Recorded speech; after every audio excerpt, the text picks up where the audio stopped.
It's Monday morning. இன்றைக்கி morning வந்து cook பண்ணுற ஒர்க்கெல்லாம் எதுவுமே இல்லை. ஆனால் 2 நாளாக மழை வந்தனால துணியெல்லாம் எடுத்து எடுத்து உள்ளே போட்டிருந்தேன். அதெல்லாம் ஒரு மாதிரி ஸ்மெல் வந்தது.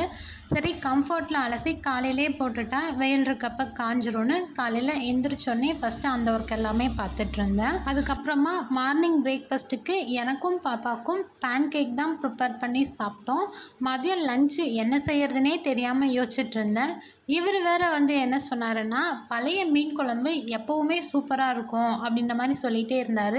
இப்போ என்ன உங்களுக்கு பழைய மீன் குழம்பு தானே வேணும், நேற்று வச்ச மீன் குழம்பு அப்படியே இருக்குது, சூடு பண்ணி கொடுத்துட்றேன், லஞ்ச் இதிலே ஃபினிஷ் பண்ணிக்கலாமா அப்படின்ற மாதிரி சொல்லி மைண்டை மாற்றி அதோடே விட்டுட்டேன். வேறு எதுவுமே இன்றைக்கி செய்யலை எக்ஸ்ட்ராவாக லஞ்சுக்கு. லஞ்ச் ப்ரிப்ரேஷனும் இல்லாததுனால செம்ம போர் அடிச்சது. குட்டி குட்டி ஒர்க்கு வந்து அப்புறம் செய்யலான்னு வச்சுருந்தது எல்லாமே நானும் பாப்பாவும் 2 பேரும் சேர்ந்து விளையாண்டுட்டே ஒவ்வொன்றா செஞ்சுட்ருந்தோம்.